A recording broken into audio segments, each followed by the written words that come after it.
Today is the day when my father, Brother D.G.S. Dinakaran, found the Lord. ಈ ದಿನ ನನ್ನ ತಂದೆ ಸಹೋದರ TGS ದಿನಕರನ್ ಅವರು ಕರ್ತನನ್ನು ಕಂಡುಕೊಂಡಂತ ದಿನವಾಗಿದೆ. He gave his life to the Lord Jesus. ಕರ್ತನಾದ ಯೇಸುವಿಗೆ ಅವರ ಜೀವಿತ ಒಪ್ಪಿಸಿಕೊಟ್ಟರು.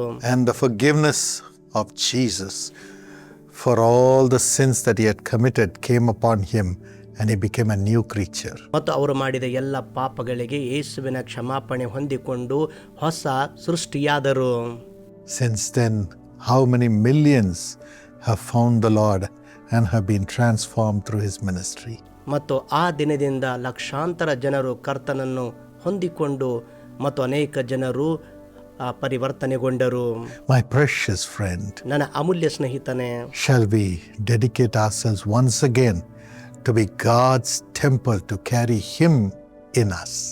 ಮತ್ತು ನಮ್ಮಲ್ಲಿ ಆತನನ್ನು ಹೊತ್ತುಕೊಂಡು ಹೋಗುವುದಕ್ಕಾಗಿ, ದೇವರ ಆಲಯವಾಗುವುದಕ್ಕಾಗಿ ನನ್ನ ಸ್ನೇಹಿತರೆ ಇನ್ನೊಂದು ಸಾರಿ ನಾವು ಆತನಿಗೆ ಸಮರ್ಪಿಸಿ ಕೊಡೋಣವೇ? Let us become his temple who are holy and acceptable to him. ಆತನಿಗೆ ಮೆಚ್ಚುಗೆಯಾದ ಪವಿತ್ರವಾದ ಆಲಯವಾಗಿ ನಮ್ಮನ್ನು ಸಮರ್ಪಿಸಿಕೊಡೋಣ. God will bless us. ದೇವರು ನಮ್ಮನ್ನು ಆಶೀರ್ವದಿಸುತ್ತಾರೆ, Make us a blessing too. ಮತ್ತು ಆಶೀರ್ವಾದವಾಗಿ ಮಾಡುತ್ತಾರೆ. Today's promise is from Romans 8:28. ಇಂದಿನ ವಾಗ್ದಾನ ರೋಮ 8:28 ಇದೆ. It says, and we know that in all things God works for the good of those who love him and who have been called according to his purpose.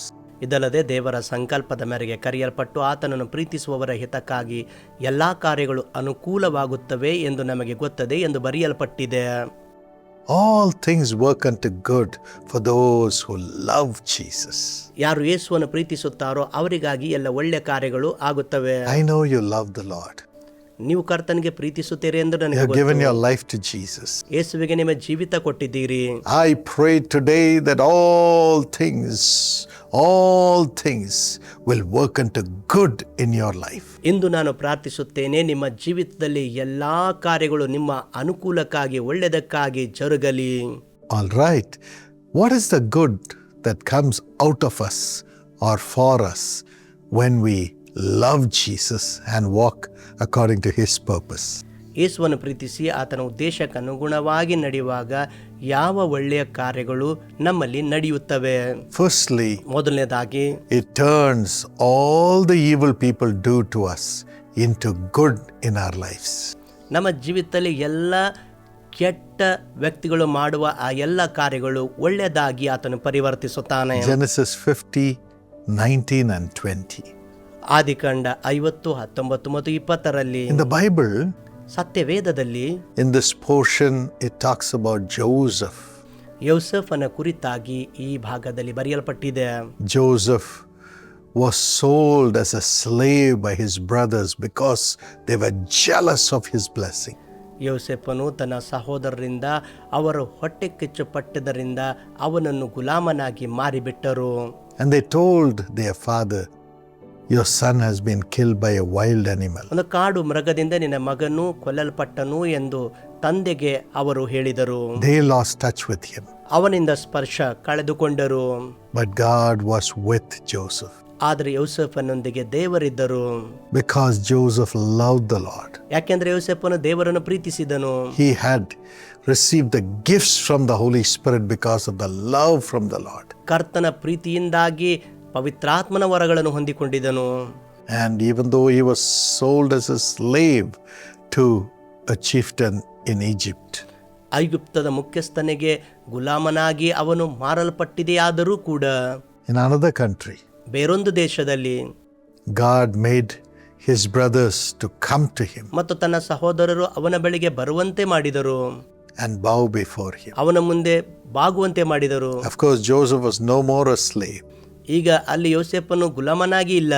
when he went to Egypt. ಅವನು ಐಗುಪ್ತ ದೇಶಕ್ಕೆ ಹೋದಾಗ At the right time, ಸರಿಯಾದ ಸಮಯದಲ್ಲಿ God raised him up ದೇವರು ಅವನನ್ನು ಮೇಲೆ ಎತ್ತಿದನು. because of his love for the Lord. ಕರ್ತನಿಗೋಸ್ಕರ ಇರುವಂತಹ ಪ್ರೀತಿಯಿಂದ And because he was called according to God's purpose to save the whole humanity. ಇಡೀ ಮಾನವ ಕುಲ ರಕ್ಷಿಸುವುದಕ್ಕಾಗಿ ಅವನು ದೇವರ ಉದ್ದೇಶದ ಅನುಗುಣವಾಗಿ ಕರೆಯಲ್ಪಟ್ಟಿದ್ದನು. God has a purpose in your life. ದೇವರು ನಿಮ್ಮ ಜೀವಿತದಲ್ಲಿ ಉದ್ದೇಶ ಇಟ್ಟಿದ್ದಾರೆ.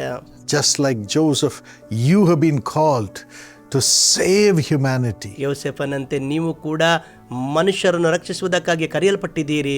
In the midst of the famine, ಮತ್ತು ಬರಗಾಲದ ಸಮಯದಲ್ಲಿ, natural calamities, ನೈಸರ್ಗಿಕ ವಿಪತ್ತುಗಳು, jealousy and the wicked words of the wicked people, ಹೊಟ್ಟೆಕಿಚ್ಚು ಮತ್ತು ದುಷ್ಟ ಜನರ ದುಷ್ಟ ಮಾತುಗಳು, God's goodness will follow you ದೇವರ ಒಳ್ಳೆತನ ನಿಮ್ಮನ್ನು ಹಿಂಬಾಲಿಸುವುದು, to fulfill God's purpose in your life. ನಿಮ್ಮ ಜೀವಿತದಲ್ಲಿ ದೇವರ ಉದ್ದೇಶ ನೆರವೇರಿಸಲು. And Joseph surrendered to that purpose of God. ಆ ದೇವರ ಉದ್ದೇಶಕ್ಕೆ ಯೋಸೇಫನು ಒಪ್ಪಿಸಿಕೊಟ್ಟನು. He had to go to jail even though he committed no sin. ಯಾವ ಪಾಪ ಮಾಡದೇ ಇದ್ದರೂ ಅವನು ಸೆರೆಮನೆಗೆ ಹೋಗಬೇಕಾಯಿತು. But God brought him out ಆದರೆ ದೇವರು ಹಿಂತಿರುಗಿ ತಂದನು and made his brothers come, fall at his feet and beg for food. ಅವನ ಸಹೋದರರು ಅವನ ಪಾದದಲ್ಲಿ ಬಿದ್ದು ಆಹಾರಕ್ಕಾಗಿ ಬೇಡಿಕೊಳ್ಳುವಂತೆ ಮಾಡಿದನು. God will turn everything into good in your life. ನಿಮ್ಮ ಜೀವಿತದಲ್ಲಿ ಎಲ್ಲವೂ ದೇವರ ಒಳ್ಳೆಯದಾಗಿ ಮಾರ್ಪಡಿಸುತ್ತಾನೆ. And you will have great honor, peace. ಮತ್ತು ನಿಮಗೆ ದೊಡ್ಡ ಸನ್ಮಾನಗಳು ಉಂಟಾಗುವವು. Let not your heart be troubled. ನಿಮ್ಮ ಹೃದಯ ಕಳವಳಗೊಳ್ಳದಿರಲಿ.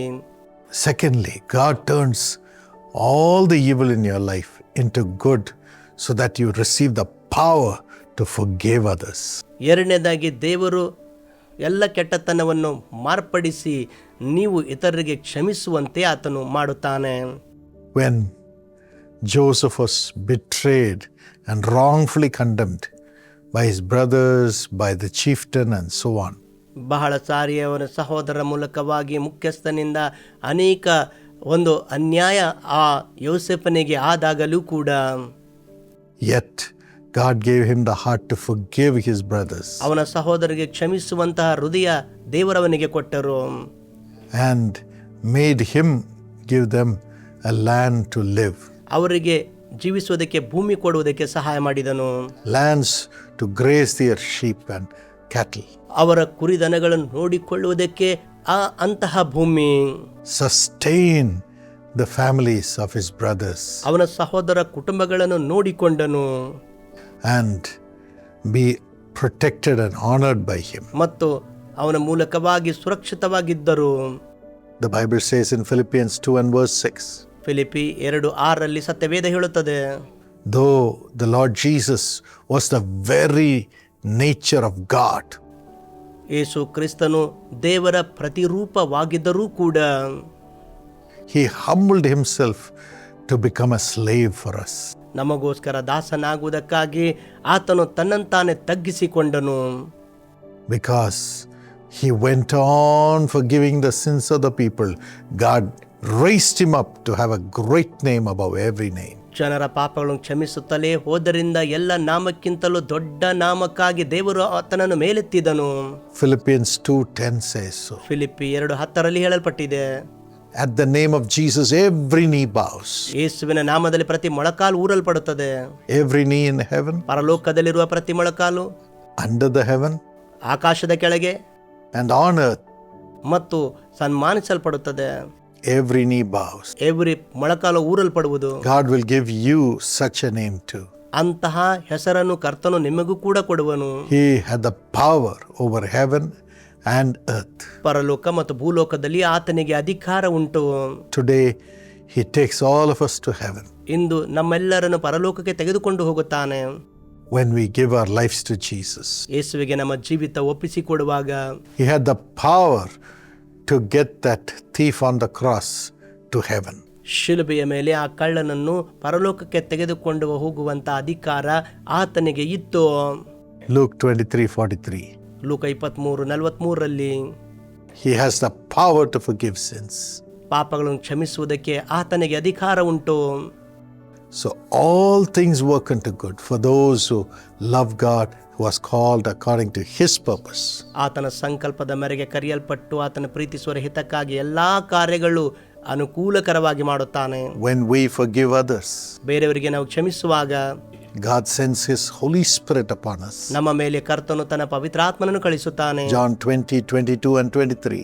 ಯೋಹಾನ 20:22-23 When the Holy Spirit comes into us, ನಮ್ಮೊಳಗಡೆ ಪವಿತ್ರಾತ್ಮನು ಬರುವಾಗ we have received the power to forgive the sins of the people in the name of Jesus. ಯೇಸುವಿನ ನಾಮದಲ್ಲಿ ಜನರ ಪಾಪಗಳನ್ನು ಕ್ಷಮಿಸುವಂತಹ ಅಧಿಕಾರ ಕೊಡಲ್ಪಡುತ್ತೆ. When we submit to God's will, ದೇವರ ಚಿತ್ತಕ್ಕೆ ನಾವು ಒಪ್ಪಿಸಿಕೊಡುವಾಗ all things will work unto good for us to receive the nature of Christ. ಕ್ರಿಸ್ತನ ಸ್ವಭಾವ ಹೊಂದಿಕೊಳ್ಳುವುದಕ್ಕೆ ಎಲ್ಲಾ ಕಾರ್ಯಗಳು ನಮಗಾಗಿ ಕಾರ್ಯ ಮಾಡುತ್ತವೆ. The nature of Christ ಕ್ರಿಸ್ತನ ಸ್ವಭಾವ was to heal the people, ಜನರಿಗೆ ಸ್ವಸ್ಥತೆ ಮಾಡುವಂಥದ್ದು, heal them of their sickness, ಅವರ ರೋಗದಿಂದ ಗುಣಪಡಿಸುವಿಕೆ, weakness, ಬಲಹೀನತೆ and all the addictions of sin. ಮತ್ತು ಎಲ್ಲ ಪಾಪದ ಆ ಚಟಗಳಿಂದ. And same grace is given to us. ಮತ್ತು ಅದೇ ಕೃಪೆ ನಮಗೆ ಕೊಡಲ್ಪಡುತ್ತದೆ. In the year 1969, 1969ರಲ್ಲಿ when my father's lungs failed, ನನ್ನ ತಂದೆಯ ಶ್ವಾಸಕೋಶಗಳು ವಿಫಲವಾದಾಗ, as he was about to die, ಅವರು ಸಾಯಲಿದ್ದರು. Jesus appeared to him. ಯೇಸು ಅವರಿಗೆ ಪ್ರತ್ಯಕ್ಷರಾದರು. And he said, "My son, ನನ್ನ ಮಗನೇ ಎಂದು ಹೇಳಿದರು, unless you have gone through all this agony, ಈ ಎಲ್ಲ ವೇದನೆ ಮೂಲಕ ನೀನು ಹಾದು ಹೋಗದಿದ್ದರೆ, this physical suffering, ಈ ಶಾರೀರಿಕ ಕಷ್ಟಗಳು, you will not know the agony of the people who come to receive your prayers." ನಿಮ್ಮ ಪ್ರಾರ್ಥನೆ ಹೊಂದಿಕೊಳ್ಳಲು ಬರುವಂತ ಜನರ ಕಷ್ಟಗಳನ್ನು ನೀನು ಅರ್ಥ ಮಾಡಿಕೊಳ್ಳುವುದಕ್ಕೆ ಸಾಧ್ಯವಾಗುವುದಿಲ್ಲ. Now ಈಗ I will send people to you in large numbers. ಈಗ ಬಹಳ ದೊಡ್ಡ ಸಂಖ್ಯೆಯಲ್ಲಿ ಜನರನ್ನು ನಿನ್ನ ಬಳಿಗೆ ಕಳುಹಿಸುತ್ತೇನೆ. When I raise you up, ನಾನು ನಿನ್ನನ್ನು ಮೇಲೆತ್ತುವಾಗ you will hear their problems. ಅವರ ಸಮಸ್ಯೆಗಳನ್ನು ಕೇಳುತ್ತಿ, And you will be moved with compassion for them and cry for them. ಅವರಿಗಾಗಿ ಕನಿಕರದಿಂದ ನೀನು ಕಣ್ಣೀರಿಡುತ್ತಿ. When you cry, ನೀನು ಕೂಗುವಾಗ I will come and wipe away their tears, seeing your tears. ನಿನ್ನ ಕಣ್ಣೀರನ್ನು ನೋಡಿ ನಾನು ಬಂದು ಅವರ ಕಣ್ಣೀರನ್ನು ಒರೆಸುತ್ತೇನೆ. You receive the nature of Christ ಕ್ರಿಸ್ತನ ಸ್ವಭಾವ ನೀನು ಹೊಂದಿಕೊಳ್ಳುತ್ತಿ, to bring healing to the brokenhearted. ಮುರಿದ ಹೃದಯವುಳ್ಳವರಿಗೆ ಸ್ವಸ್ಥತೆ ತರುವುದಕ್ಕಾಗಿ. Today God is transforming you with the nature of Christ. ಇಂದು ಕ್ರಿಸ್ತನ ಸ್ವಭಾವದಿಂದ ನಿಮ್ಮನ್ನು ಮಾರ್ಪಡಿಸುತ್ತಿದ್ದಾರೆ. As you do everything to work for the Lord. ಕರ್ತನಿಗೋಸ್ಕರ ಆತನಿಗೋಸ್ಕರ ನೀವು ಕೆಲಸ ಮಾಡುವಾಗ. And finally, ಕೊನೆಯದಾಗಿ all things work unto good in the midst of the greatest travails to bring multiplication of blessings in our lives. ನಮ್ಮ ಜೀವಿತದಲ್ಲಿ ಆಶೀರ್ವಾದ ಹೆಚ್ಚಿಸುವುದಕ್ಕಾಗಿ ಅಂತ ಸಮಯದಲ್ಲಿ ದೇವರು ಎಲ್ಲವೂ ಒಳ್ಳೆತನಕ್ಕಾಗಿ ಪರಿವರ್ತಿಸುತ್ತಾರೆ. Matthew 15:32. ಮತ್ತೆ 15:32 Jesus said, "I had compassion on these people, these multitudes of people." ಈ ಬಹು ಜನರ ಮೇಲೆ ನನಗೆ ಕನಿಕರವಿದೆ ಎಂದು ಯೇಸು ಹೇಳುತ್ತಾರೆ. 3 days they didn't eat. 3 ದಿವಸ ಅವರು ಊಟ ಮಾಡಲಿಲ್ಲ. Give them something. ಏನಾದರೂ ಅವರಿಗೆ ಕೊಡಿರಿ. When the disciples were overwhelmed, ಶಿಷ್ಯರು ಆಶ್ಚರ್ಯಕ್ಕೊಳಗಾದಾಗ Jesus took the bread. ಯೇಸು ರೊಟ್ಟಿಯನ್ನು ತೆಗೆದುಕೊಂಡರು. He blessed it. ಅದನ್ನು ಆಶೀರ್ವಾದ ಮಾಡಿದರು. He broke it. ಅದನ್ನು ಮುರಿದನು. And it was ready to bring comfort, satisfy the hunger, and also miracles in the name of Jesus. ಯೇಸುವಿನ ನಾಮದಲ್ಲಿ ಸಂತೈಸುವಿಕೆ ಮತ್ತು ಅವರ ಹಸಿವೆ ತೃಪ್ತಿಗೊಳ್ಳುವುದು ನಡೆಯಿತು. ಹೌದು, ನೀವು ಮಾಡುವಾಗ. Yes, as you love God and do everything according to His purpose, there will be multiplication. All things will work unto good. ನೀವು ಆತನನ್ನು ಪ್ರೀತಿಸಿ ಆತನ ಚಿತ್ತಕ್ಕೆ ಅನುಗುಣವಾಗಿ ನಡೆಯುವಾಗ ಎಲ್ಲವೂ ಹೆಚ್ಚಿಸಿ ಆತನು ಉಂಟು ಮಾಡುತ್ತಾನೆ. Yes, when the Jesus calls Karunya, we are going into tremendous debt. ಯೇಸು ಕರೆಯುತ್ತಾನೆ ಕಾರುಣ್ಯ. ದೊಡ್ಡ ಸಾಲದಲ್ಲಿ ನಡೆಯುತ್ತಿರುವ ಸಂದರ್ಭದಲ್ಲಿ, this was nearly 25 years ago, 25 ವರ್ಷಗಳ ಹಿಂದೆ the Lord appeared ಕರ್ತನು ಪ್ರತ್ಯಕ್ಷನಾದನು. and He said, ಆತನು ಹೇಳಿದನು, love the people. ಜನರನ್ನು ಪ್ರೀತಿಸಿರಿ. Yes, people means the servants of God. ಜನರೆಂದರೆ ದೇವರ ಸೇವಕರು. As you support them to build their church buildings, conduct meetings and pay for their personal medical bills, ಮತ್ತು ಅವರಿಗೆ ಸಭೆಯ ಕಟ್ಟಡಗಳನ್ನು ಕಟ್ಟಿಕೊಡುವುದು, ಅವರ ವೈಯಕ್ತಿಕ ವೈದ್ಯಕೀಯ ವೆಚ್ಚಗಳನ್ನು ಭರಿಸುವುದು, ಈ ರೀತಿಯ ಕಾರ್ಯಗಳನ್ನು ನೀವು ಮಾಡುವಾಗ, sometimes one of these, ಮತ್ತು ಇದರಲ್ಲಿ ಯಾವುದಾದ್ರೂ ಒಂದು, then ಆಗ I will bring you out of debt as they pray for you. ಮತ್ತು ಅವರು ನಿಮಗಾಗಿ ಪ್ರಾರ್ಥಿಸುವಾಗ ನಿಮ್ಮ ಸಾಲದಿಂದ ಬಿಡುಗಡೆ ಮಾಡುತ್ತೇನೆ. Don't be afraid. ಭಯಪಡಬೇಡ. God will multiply you ದೇವರು ನಿಮ್ಮನ್ನು ಹೆಚ್ಚಿಸುತ್ತಾನೆ. when you care for His children. ನೀವು ಆತನ ಮಕ್ಕಳಿಗಾಗಿ ಕಾಳಜಿ ವಹಿಸುವಾಗ, When you do good, ನೀವು ಒಳ್ಳೆಯದನ್ನು ಮಾಡುವಾಗ let the Holy Spirit come upon you mightily, ಪವಿತ್ರಾತ್ಮನು ಬಲವಾಗಿ ನಿಮ್ಮ ಮೇಲೆ ಬರಲಿ, and let all things work unto good. ಎಲ್ಲವೂ ಒಳ್ಳೆಯದಕ್ಕಾಗಿ ಕಾರ್ಯ ಮಾಡಲಿ. Father, let all things work unto good in their lives. ತಂದೆಯೇ, ಅವರ ಜೀವಿತದಲ್ಲಿ ಎಲ್ಲ ಕಾರ್ಯಗಳು ಒಳ್ಳೆಯದಾಗಿ ಮಾರ್ಪಡಲಿ. Do miracles, Holy Spirit. ಪವಿತ್ರಾತ್ಮನೇ, ಅದ್ಭುತ ಮಾಡು. Establish every blessing in their life. ಅವರ ಜೀವಿತದಲ್ಲಿ ಎಲ್ಲ ಆಶೀರ್ವಾದ ಸ್ಥಿರಪಡಿಸು. Let there be nothing lacking. ಅಲ್ಲಿ ಯಾವ ಕೊರತೆ ಇರದಿರಲಿ. Reward them for their faithfulness. ಅವರ ನಂಬಿಕೆಗಾಗಿ ಅವರಿಗೆ ಪ್ರತಿಫಲ ಕೊಡು. In Jesus' name. ಯೇಸುವಿನ ನಾಮದಲ್ಲಿ. Amen. ಆಮೆನ್.